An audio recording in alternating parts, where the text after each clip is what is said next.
আসসালামু আলাইকুম। রাজশাহীর আলুর বাজার আপডেটে আপনাদের সবাইকে স্বাগতম। জানিয়ে দেব আজকের আলুর আপডেট বাজার রাজশাহী সহ প্রত্যেকটি জায়গার আপডেট বাজার আপনাদেরকে জানিয়ে দেবো। সেই সঙ্গে আজকে আরেকটি গুরুত্বপূর্ণ বিষয় তুলে ধরবো। রংপুরে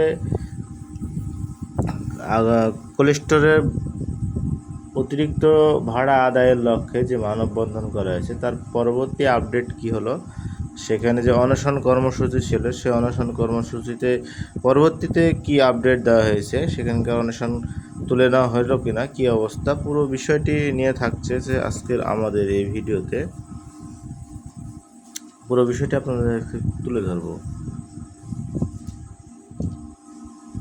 সাদা ডায়মন্ড আলু রাজশাহীতে এখন চলছে। সাদা ডায়মন্ড আলু আছে 17 টাকা কেজি। এখন 17 টাকা থেকে 25 পয়সা পর্যন্ত কেনা বেচা হচ্ছে। আলুর বাজারে তেমন কোনো পরিবর্তন না। দেখতে পাচ্ছেন যে সাদা যে ডায়মন্ড আলুগুলি আছে, এই আলুগুলি কিন্তু এই দামে এখন বর্তমানে কেনা বেচা হচ্ছে।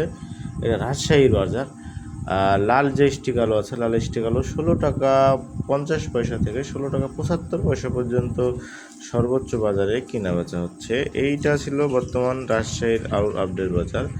এবার চলে যায় আপনার রংপুরে কিন্তু বর্তমানে এখন খুব করুণ একটি অবস্থা বিরাজ করছে, যেখানে যে কৃষক এবং ব্যবসায়ী যারা আছেন সবাই কিন্তু গত কয়েকদিন ধরে তারা একটা দাবি উপস্থাপন করে এসেছিলেন কোল্ড স্টোর ভাড়া কমানোর দাবিতে। সেখান থেকে এখন ভাড়া কমানোর দাবিতে একটি যৌক্তিক দাবি সহ ওনারা যে অনশন করছেন যে কোল্ড স্টোর ভাড়া কমাতে হবে, সেই উপলক্ষে কিন্তু কালকে দেখেছেন আপনারা সেখানে মানববন্ধন করা হয়েছে, অনশন কর্মসূচি পালন করা হয়েছে। তার লক্ষ্যে সরকারিভাবে মন্ত্রণালয় থেকে একটি নোটিশ দেওয়া হয়েছে যে যৌক্তিক যে দাবি আছে, অর্থাৎ কৃষকদের ভাড়া কমানোর জন্য যে যৌক্তিক কিছু দাবি আছে, তারা অতিরিক্ত ভাড়া আদায় করছে এবং কৃষকের কাছ থেকে অতিরিক্ত ভাড়া নিচ্ছে। এর জন্য কিছু কিছু যে যৌক্তিক দাবিগুলো আছে, যৌক্তিক দাবিগুলো দিয়ে 15 জনের একটি কমিটি গঠন করে 15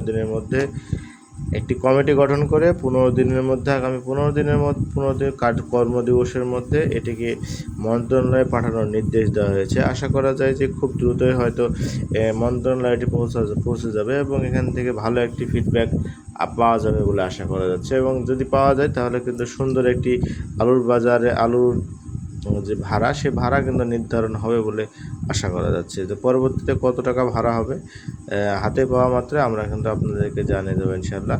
সবাই ভালো থাকবেন, ধন্যবাদ সবাইকে।